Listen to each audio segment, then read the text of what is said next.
할렐루야. 우리 이렇게 한번 인사합니다. 예수님 이름으로 사랑하고 축복합니다.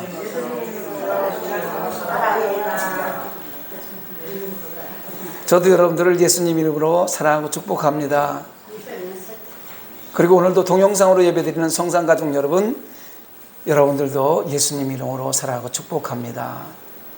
한번 따라합니다. 너희가 진리를 순종함으로 너의 영혼을 깨끗하게 하여 거짓이 없이 형제를 사랑하기에 이르렀으니 마음으로 뜨겁게 서로 사랑하라. 베드로전서 1장 22절 말씀입니다. 여러분, 사랑은 완성체예요. 사랑하면 모든 것이 다 됩니다. 사랑은 원수까지도 허물을 덮어줄 수 있는 거예요. 옆 사람을 다시 한번 쳐다보면서 사랑합니다 고백하시기 바랍니다.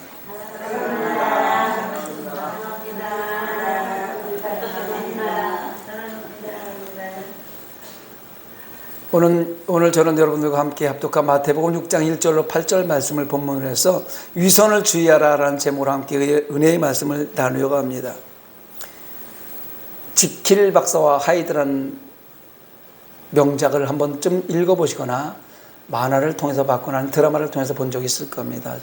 로버트 루이스 스티븐슨이라는 사람이 진 책인데, 어느 동네에 작은 마을에 마음이 착하고 선한 일을 많이 하는 의사가 있었습니다. 많은 사람들이 그를 존경하고 흠모한 나머지 저 사람은 혹시 하늘에서 내려온 천사가 사람이 되어서 의사를 하고 있지 않는가, 이렇게 생각할 정도로 아주 착한 일을 많이 하는 사람이 있었어요. 지킬 박사라는 사람입니다. 그런데 이 동네에 어느새부터 밤마다 무서운 사건이 일어나기 시작합니다. 살인, 방화, 강간, 도둑, 소녀 유괴, 끔찍한 범죄 사건이 일어나서 모든 사람이 공포에 떨며 범인이 잡히기를 바라고 있었습니다. 어느 날 이걸 수사를 계속하고 있었어요.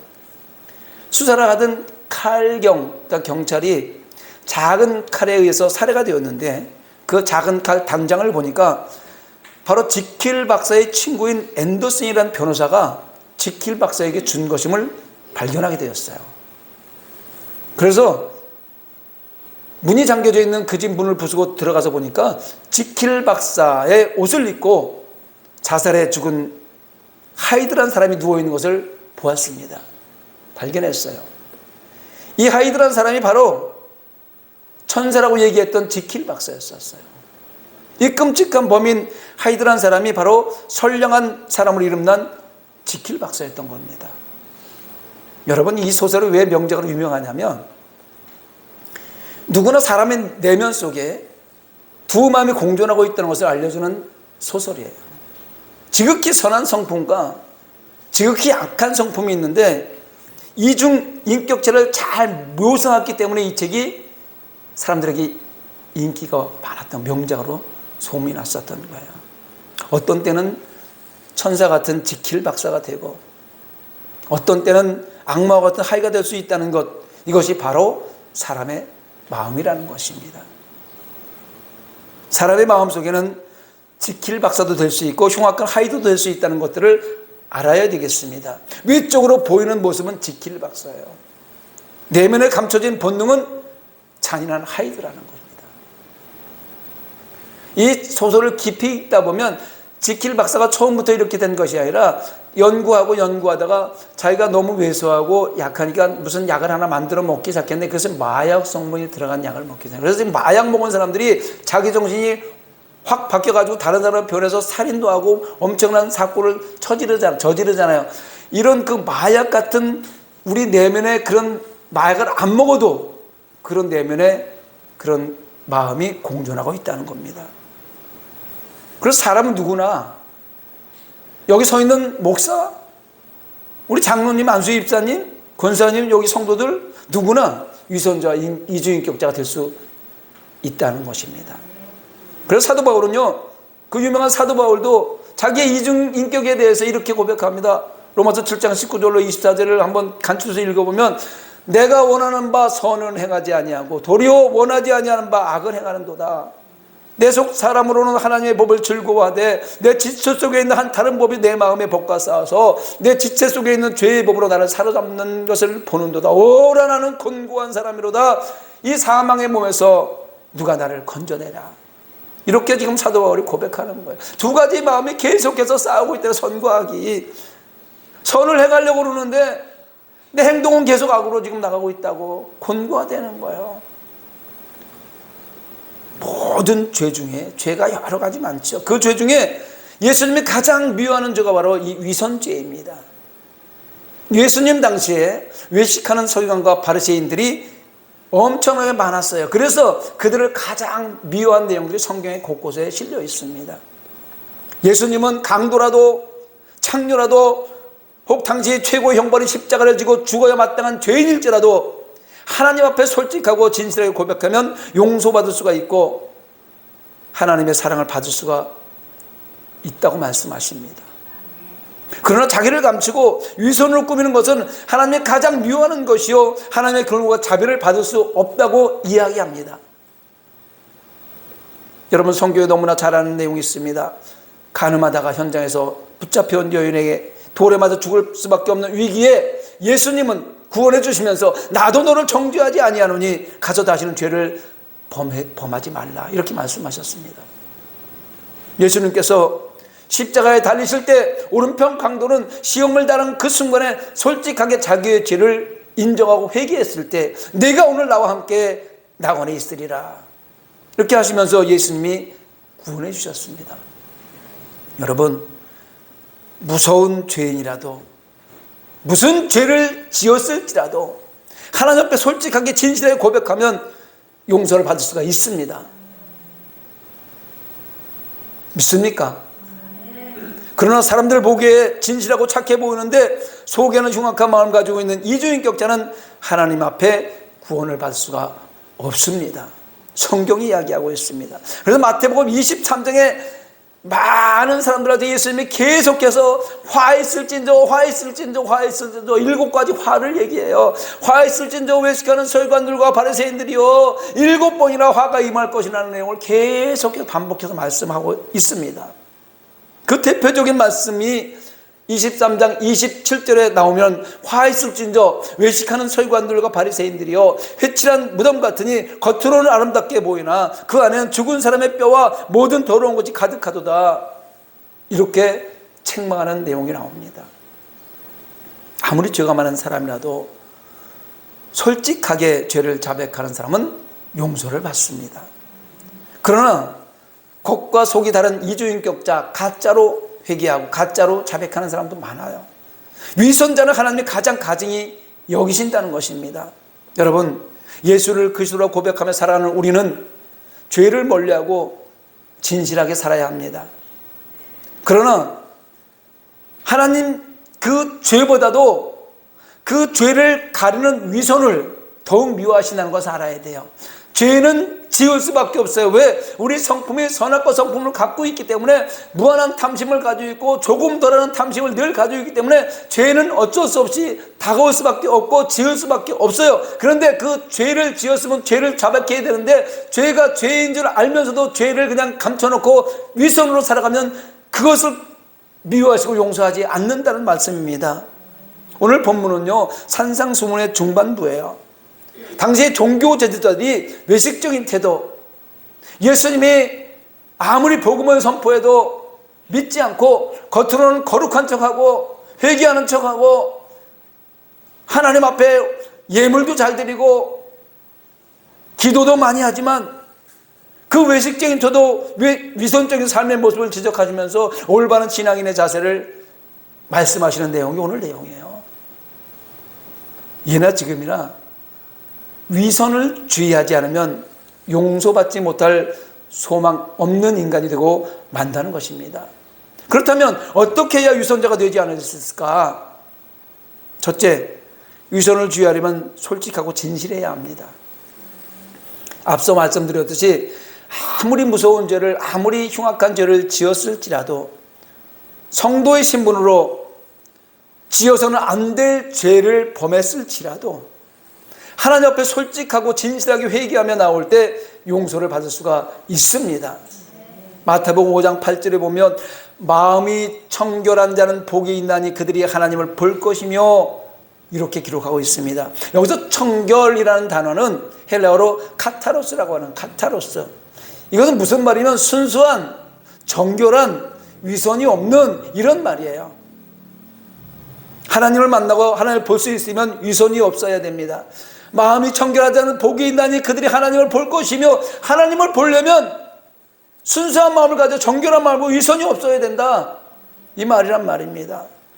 시편 51편 6절에도 보니까 보소서 주께서는 중심의 진실함을 원하시오나 내게 지혜를 은밀히 가르치시리이다. 이어서 다시는 51편 10절에 뭐라고 얘기해요? 하나님이여 내 속에 정한 마음을 창조하시고 내 안에 정직한 영을 새롭게 하소서, 이렇게 고백을 합니다. 하나님 우리 중심의 진실함을 원하고 있는 거예요. 할렐루야. 진실하게 삽시다. 예배드리는 것도 진실하게, 기도하는 것도 진실하게, 말씀을 듣는 것도 진실하게, 하나님 앞에 예물 드리는 것도 마음의 중심에서 진실하게 드리시기 바랍니다. 할렐루야. 감사합니다. 그럴 때에 이 모든 것을 하나님이 기뻐 받으시는 것입니다.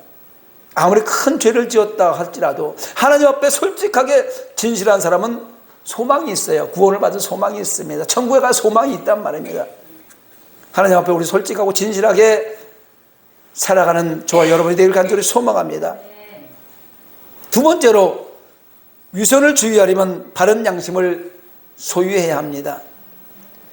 무엇보다 내 양심 앞에 늘 진실을 지키도록 해야 합니다. 양심이 마비되면 파손한 배와 같아서 신앙생활에 파국이 오고 말아요. 파손한 배를, 금이 간 배를 한번 생각해 보세요. 바다 위에 떠 있는데 배에 금이 갔어요. 물이 들어오기 시작할까요, 안 할까요? 물이 들어오죠. 그러면 결국 그 파손한 배, 금이 간 배, 그 배는 침몰하게 되는 거예요. 우리 마음속에 양심이 마비되면 죄가 들어갔는데 죄인지를 깨닫지 못하기 때문에 죄가 계속해서 밀려가서 결국은 죽는다는 얘기예요. 죽을 수밖에 없다는 얘기입니다. 하나님의 계시, 하나님께서 우리에게 계시를 주시잖아요. 가끔 말씀을 통해서 알려주고 기도 중에, 은연 중에 레마로 다가오잖아요. 하나님의 계시는요, 우리의 양심을 통해서 올 때가 많습니다. 그렇기 때문에 하나님의 계시를 원한다면 양심 앞에 진실해야 됩니다. 역으로 말하면 양심을 속이는 자가 되어서는 계시를 받을 수가 없다는 얘기예요. 겉으로만 착하게 보이고 많은 사람들의 신임을 얻은 다음에 그것으로 남을 속이는 미천으로 삼아서는 안 된다는 것입니다. 여러분, 이번에도 수백억 개주 도망간 모습 보셨죠? 학생, 선생님들을 이렇게 모아가지고 기회를 한다고 해서 처음에 얼마나 많은 신뢰를 얻었겠어요. 그러니 그 사람들한테 수많은 돈을 맡긴 거예요. 그런데 그는 위선적인 사람이었어요. 계획적으로 양심의 가책도 없이 선하게 다가가서 양의 탈을 쓴 이리가 되고 말았습니다. 그래서 많은 사람들이 손해를 보고 있잖아요.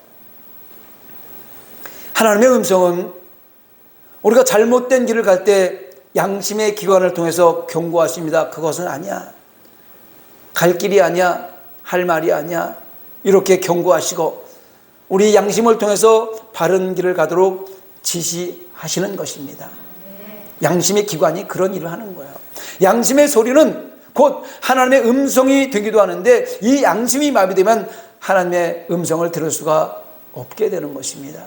양심에 화에 맞았다고 그러는 거예요. 양심이 타버렸다는 거예요. 양심에 불을 맞아서 양심이 없다는 거예요. 야, 너는 양심도 없냐? 요거까지 달라고 그러냐? 우리가 이럴 때 그런 말 할 때 있잖아요. 요거 하나 남아서 이제 이거 가지고 무언가 해보려고 그러는데 그걸 달라고 그러면 야, 넌 양심도 없냐? 생각해봐라. 이것까지 달라고 그러냐? 그래서 양심을 얘기한단 말이에요. 디모데후서 1장 19절에 보면 믿음과 착한 양심을 가지라. 어떤 일이 이 양심을 버렸고 그 믿음에 관하여는 파산하느니라. 양심이 파손돼서 죄 가운데서 죽어가고 있다는 거예요. 그래서 믿음과 착한 양심을 가져라. 디모데한테 지금 이야기하고 있는 내용입니다. 양심으로 자기 죄를 깨닫지 못하는 사람은 십자가의 보혈도 효험이 없어요. 양심이 없는 사람은요, 아무리 와서 기도해도, 아무리 와서 회개한다고 양심 진실하게 회개하지 않고 양심 없이 그냥 형식적으로 기도하면은요, 십자가의 보혈, 예수님의 보혈도 효험이 없어요. 다 소용이 없어요. 위선이고 가시이기 때문에. 그런 사람은 구원도 당연히 받을 수 없습니다. 쉽지 않은 일이에요. 그럼 우리 늘 노력해야 되고요. 하나님 선한 양심을 주세요. 하나님의 선하시고 기뻐하시고 온전한 뜻이 무엇이 분별해서 선한 양심을 가지고 하나님의 백성으로 살아가게 해주세요. 이렇게 날마다 고백해야 될 줄 믿습니다. 양심으로 먼저 죄를 깨달은 사람이라야 구원을 받을 수가 있는 거예요. 양심의 소리는 날카롭게 다가와요. 사실은요. 여러분 어렸을 때 남의 물건 살짝 해본 적 있나요? 없는 척하지 마시고 한 번쯤은 안 해봤을지라도 욕심은 내볼 수 있어요. 저도 해봤어요. 그런데 그 도둑질을 할 때 그 도둑질이잖아요. 가슴이 쿵쾅쿵 뛰든가요? 아무렇지도 않든가요? 가슴이 쿵쾅쿵 뛰면 양심이 있는 거예요. 양심의 소리가 있는 거란 말이에요. 그런데 그 도둑질이요, 바늘도둑이 소도둑 된다는 말이 양심의 가책을 느끼지 못하고 하나씩 하다 보면 양심에 완전히 무뎌져 가지고 큰 도둑질의 도둑임을 모르는 거예요. 도둑인 줄을. 그 날카로운 양심의 소리에 순종하고 따르는 사람은 점점 성화되어 예수님께로 갈 수가 있습니다. 또 날카로운 양심의 소리에 순종하고 따르는 사람은 하나님의 음성을 들을 수가 있고 하나님의 뜻과 섭리를 분별하는 능력이 생겨납니다. 설교를 유창하게 잘하고 남들께 기도도 좀 잘하고 뭔가 교회에서 열심히 잘하고 전국에 부흥사로 막 다니고 이렇게 다녀도 양심이 마비된 사람은 유창한 설교 그럴듯한 기도도 부흥사로 나가서 많은 사람들에게 설교를 해도 하나님 앞에 상달되지 않습니다. 그냥 땅의 소리예요. 땅의 소리. 하늘의 소리가 아니란 말입니다. 결국 위선은 축복을 받을 수가 없게 된다는 것입니다. 시편 19편 14절에 보니까 다윗이 여호와여 내 입의 말과 마음의 묵상이 주님 앞에 연락되기를 원하나이다 이렇게 고백합니다. 다윗은 행동만 하나님 앞에 상달되기를 원하는 것이 아니라 내 마음의 생각과 묵상까지도 마음의 생각과 묵상까지도 머리에 스쳐가는 그것까지도 하나님이 기뻐하시는 것만 생각해 해달라고 기도하는 거예요. 이런 기도가 저와 여러분의 기도가 되기를 간절히 소망합니다. 우리도 남이 보는 행동이나 혹은 하나님께 드리는 기도만이 아니라 은밀한 생각까지도 하나님이 기뻐하시는 생각을 하게 해달라고 늘 간구해야 되겠습니다. 요한복음 8장 44절에 보니까 마귀는 거짓의 압이라고 했습니다. 그러므로 위선자는 그 속에 마귀가 들어있는 것이에요. 모든 거짓의 배우는 마귀라는 거예요. 양심 앞에 진실하지 못하고 양심을 속일 때 결국 마귀에 넘어가서 마귀의 밥이 되어 마귀의 종로로 타는 거예요. 여러분 친구 중에서 여러분 아는 사람들 중에서 그럴듯하게 말을 하는데 거짓말을 잘하는 사람이 있어요. 다른 사람이 다 속아 넘어가요. 그 사람은 그걸 즐기고 있어요. 재밌게 합니다. 한참 지나가면 거짓말이에요. 많은 사람들이 그것에 속아서 다 거기에 마음을 빼앗기고 있어요. 마귀의 종로로 타는 거죠. 양심 앞에 진실하지 않으면 결국 선한 지킬 박사가 악마의 하이드로 변해서 흉악한 자가 되고 만드는 이중인격자가 된다는 것 잊지 마시기 바랍니다. 셋째로 위선을 주의하려면 절제해야 됩니다. 여러분 성령의 9가지 열매 중에서 맨 마지막이 절제예요. 사랑과 희락과 화평과 오래 참음과 자비와 양성과 충성과 온유와 절제니 이렇게 나오잖아요.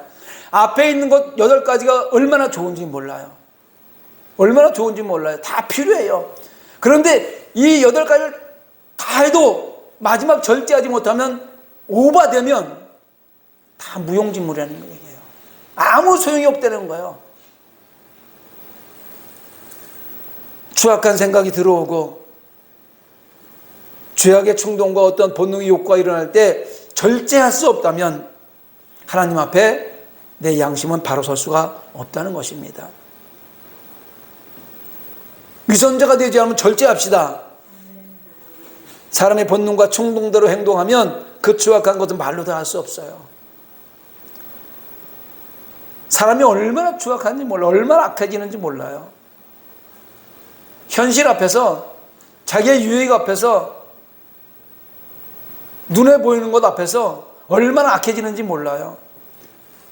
살인하는 사람들이요, 계획하고 살인하는 사람들이 얼마나 있겠습니까? 많지 않아요. 우발적인 사고로 살인 사건이 많이 일어납니다. 왜? 자기 충동, 본능의 충동을 절제하지 못해서 그런 거예요. 고린도서 9장 25절에 보니까 이기기를 다투는 자마다 모든 일에 절제하나니 그들은 썩을 승리자의 관을 얻고자 하되 우리는 썩지 아니할 것을 얻고자 하노라 이렇게 말씀하고 있습니다. 운동선수들이 금메달 하나 따기 위해서 먹고 싶은 것을 얼마나 참아야 되고 놀러 가고 싶은 걸 얼마나 참아야 되고 우리 인간의 욕구를 얼마나 참아야 됩니까? 얼마나 절제해야 됩니까? 그런데 이거 절제하지 못해서 약물 복용하는 내용 많이 들어봤죠? 약물 복용해서 금메달을 땄다가 박탈당하는 사람도 많이 보았고 결국 약물 복용으로 말하면서 운동선수에서 탈락하는 사람들을 많이 보았습니다. 왜? 절제하지 못해서. 금메달 하나 그 욕심 때문에. 그런데 그 세상에서 따는 그 금메달은 죽으면 끝이에요. 금메달에 무슨 소용이 있어요? 아무 소용 없어요. 근데 우리는 영원히 썩지 아니할 것을 위해서 지금 열심히 절제하면서 살아야 되는 거예요. 천국을 위해서 절제하면서 살아야 되는 거예요. 가지 말아야 될 것 가지 말아야 되고 하지 말아야 될 것 하지 말아야 되고 미워하고 싶어도 선한 양심으로 사랑해야 되고 할렐루야. 절제하면서 살아가시기 바랍니다. 하고 싶은 말 다 하면 세상에 살아남을 사람 하나도 없어요. 하나님께서 예수 믿고 얼마 안 된 사람들이 이런 얘기를 할 때가 있어요. 하나님이 살아계시면 저 미워하는 저 사람 좀 어떻게 좀 그냥 없애버리게 달라고 기도하는 사람이 있어요. 만약에 그걸 하나님께 들어주신다면요 여기 살아남을 사람 한 명도 없어요. 누군가 나를 없애달라고 기도할 거 아니에요. 그럼 내가 여기 어떻게 존재하냐고요. 그러한 충동들이 들어왔을 때 누군가 미워하는 충동, 시기하고 질투해야 될 충동이 들어왔을 때 절제하는 거예요. 말씀을 생각하면 절제하는 거예요. 영원한 천국을 소유하기 위해서 절제하는 거예요. 제일 먼저 절제해야 될 게 언어를 절제하시면 됩니다. 언어. 말이 씨가 되면은요, 씨가 된 말이 선한 열매를 맺을 수가 있지만 그 씨가 된 말이 악한 것을 심어놓으면요, 악한 열매를 맺어지는 거예요. 말 조심해야 됩니다. 말을 절제하시기 바랍니다. 하고 싶은 말 다 하고 살면 안 돼요. 청교도들의 금언 가운데 이런 얘기가 있습니다. 새가 머리 위로 날아다니는 것은 금할 수 없으나 머리 위에 둥지를 트는 것은 못하게 털어버려야 한다. 이런 말이 있어요. 이게 무슨 말이냐면 우리 생각과 마음에는 끊임없이 죄가 들어와요. 안 되는데 양심적으로 이런 생각을 가지고 있으면서 그게 계속 들어온단 말이에요. 그런데 그것을 털어보지 못하고 한 번쯤 그것을 이 정도는 되겠지 하고 시작하면은요, 둥지를 트는 거예요. 이 머리에 새가 둥지 트는 거랑 마찬가지예요. 죄하고 같이 사는 거랑 마찬가지란 말입니다. 마음에 꺼리끼는 것이 들어올 수는 있어요. 누구나 들어옵니다.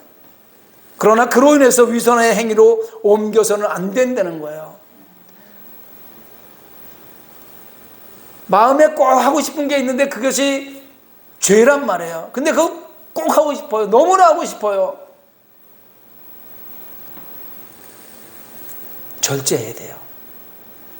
끊어버려야 돼요. 단호하게 버려야 돼요. 단 한 번도 용납하면 안 돼요. 그것이 한 번에 행위로 옮겨지면은요, 두 번째는 쉽게 돼요. 그래서 죄가, 욕심이 우리 마음에 들어올 때, 기도할 때 이렇게 하세요. 하나님, 단 한 번도 죄를 용납하지 않겠습니다. 단 한 번도 용납하지 않겠습니다. 이렇게 기도하시기 바랍니다. 끝으로 위선을 행하였다면 회개해야 됩니다.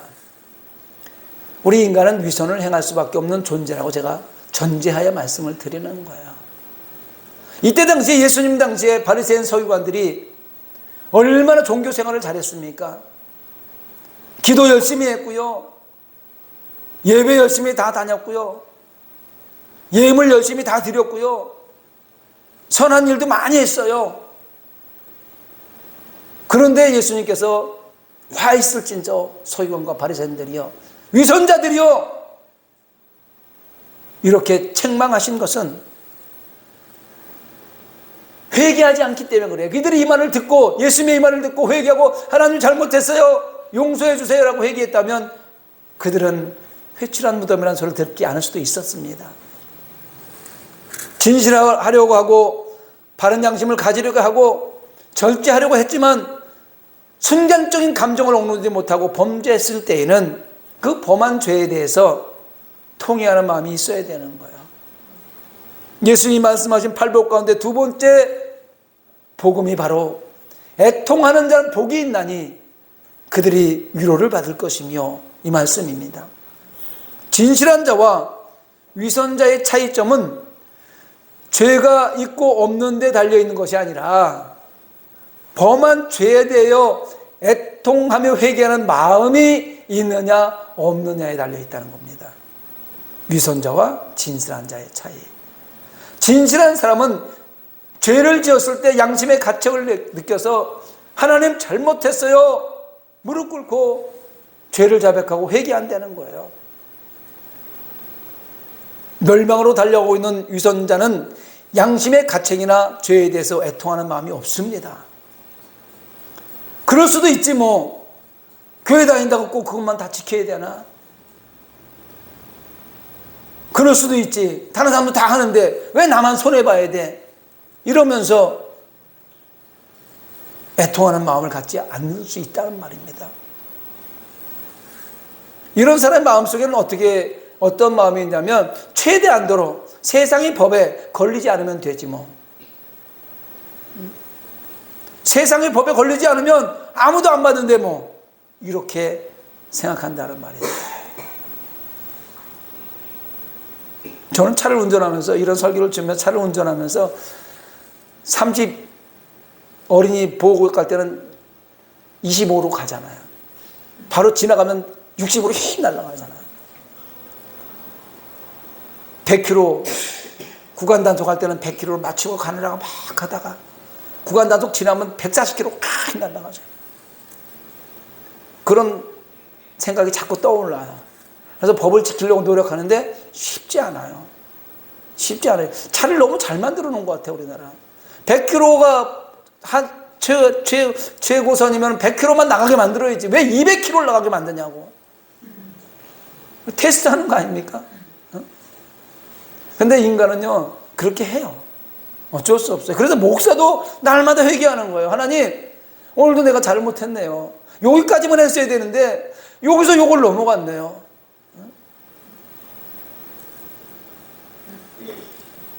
시편 51편 17절에 보면 다윗 왕이 우리아의 아내를 취하고 우리아를 죽인 다음에 나단 선지자가 책망을 할 때 애통하면서 회개하고 구하기를, 하나님께서 구하시는 제사는 상한 심령이라. 하나님이여, 상하고 통회하는 마음을 주께서 멸시하지 아니하시리이다. 이렇게 고백합니다. 범죄했을 때 범죄할 수 있어요. 범죄했을 때 그 상한 마음, 애통하는 마음을 가지고 회개할 때 우리 하나님은 기뻐하시고 그 사람의 기도를 들으시고 위선의 길에서, 가식의 길에서, 허위의 길에서 벗어나게 해주신다는 것입니다. 시편 34편 18절에도 보니까 여호와는 마음이 상한 자를 가까이 하시고 중심으로 통행하는 자를 구원하시는도다라고 했으며, 이사야 57장 15절에 보니까 통회하고 마음이 겸손한 자와 함께 있나니 이는 겸손한 자의 영을 소생시키시며 통회하는 자의 마음을 소생시키려 함이라, 이렇게 말씀하고 있습니다. 통회하고 자복해서 마음이 겸손한 자와 하나님이 함께 계신다는 거예요. 그래서 그 사람의 마음의 영을 소생시켜준다, 살려준다는 거예요. 통회하는 것에만 그치면, 이거 중요한 거예요. 통회하는 것에만 그치면 안 돼요. 회개하는 것에만 그치면 안 돼요. 회개했으면 그 죄를 미워해서 그 죄로부터 돌아서야 되는 것입니다. 할렐루야. 사랑하는 성도 여러분, 저는 이 한 구절의 글을 보면서 엄청나게 많은 회개를 했습니다. 사람은 혼자 보는 일기장에도 거짓말을 쓴다. 이 글귀를 딱 읽었을 때, 이 한 문장의 글을 읽으면서 목사인 나를 달아보니까 내가 그런 사람이더라고요. 내가 혼자 보는 일기장에도 진실을 쓰지 못하고 거짓을 쓰고 있더란 말이에요. 그래서 어린 시절 한번 소환해 봤어요. 지금도 생각 속에서 생각만 하고 있으면서 거짓말 같은 생각을 하고 있잖아요, 우리가요. 어린 시절을 한번 소환해 봤어요. 일기를 쓰잖아요. 오늘도 나는 마당을 쓸었다. 손이 시리다. 그런데 나는 그날 마당을 안 쓸었거든요. 3일 전에 쓸었어요. 3일 전에. 근데 겨울에 낙엽이 떨어져서 마당을 쓸었는데 손이 시리잖아요. 근데 오늘 내가 일기장을 쓰면서 내가 오늘 쓴 것처럼, 오늘 마당을 쓸었는데 손이 시린 것처럼 아주 그럴듯하게, 얼마나 멋있어요. 다른 사람이 보면 진짜 마당을 쓴 것 같잖아요. 이런 삶을 우리가 살아가고 있어요. 실제로 살아가고 있어요. 생각을 하면서도 그 생각이 진실된 생각이 아니라 과장되고 위선된 생각, 일어나지도 않을 그런 생각, 이런 생각을 하면서 살아갈 때가 있더라고요. 혼자 생각을 하면서 내가 거짓말을 생각하고 있더라고요. 나를 보니까. 그래서 이 말씀을 통해서 위선자가 되지 말라, 이 말씀을 준비하면서 그런 것까지 다, 생각까지도 자백했습니다. 여러분도 혹시라도 그런 거 있으면 자백하시기 바랍니다. 상대에게 진실하게 행하지 못하고 거짓을 앞세운 위선된 내 모습을 용서해 주시고 위선의 길에서, 가식의 길에서 벗어나게 해 주옵소서. 이렇게 저도 기도했습니다. 여러분도 생각나거들랑 이렇게 기도하시기 바랍니다. 여러분 혹 죄의 길을 걷고 있습니까? 위선된 삶의 습관 아직 버리지 못하셨나요? 그렇다면 오늘 이 말씀을 듣고 각자 자기의 죄를 소환하셔서 자백하시기 바랍니다. 요한일서 1장 9절에 보면, 만일 우리가 우리 죄를 자백하면 그는 미쁘시고 의로우사 우리 죄를 사하시며 우리를 모든 불의에서 깨끗하게 하실 것이요. 할렐루야. 우리가 죄를 지을 수가 있어요. 근데 그 죄가 죄인지를 깨달았다면 하나님 앞에 나와서 자백하라는 거예요. 그러면 이 미쁘시고 의로우신 그 하나님께서 그 모든 죄를 사하여 주시고 불의에서 깨끗하게 씻어준다고 성경이 말하고 있습니다. 어떤 죄라도 솔직히 애통하며 자복할 때 우리 주 예수 그리스도의 보혈로 다 씻어주신다고 말씀하시는 거예요. 여러분, 나를 위해 십자가 주신 예수 그리스도를 믿습니까? 믿으십니까? 그리고 사흘 만에 부활하신 그 예수를 믿으십니까? 나를 위해 십자가에서 물과 피를 다 쏟으신 그 예수를 믿으십니까? 그 보혈만 의지하면 돼요. 그러면 어떤 죄라도 씻어주신다는 걸, 가식이 아닌 진실된 고백을 할 때 말입니다. 그러므로 십자가의 은혜로 용서받는 우리는 늘 위선자가 되지 않도록 노력해야 되겠습니다. 용서받은 성도로서 본인의 양심 앞에, 십자가 앞에 진실하고 정직하게 살아야 되겠습니다. 솔직하고 진실합시다. 바른 양심을 가집시다. 위선의 길에서 벗어납시다. 그리고 절제하며 회개하고 예수님의 보혈을 의지하여 하나님 앞에 나아가는 삶을 살아 나가셔서 영원한 천국을 소유하시는 여러분이 되시기를 예수님의 이름으로 축원합니다. 말씀을 생각하면서 우리 한번 기도하기를 원합니다.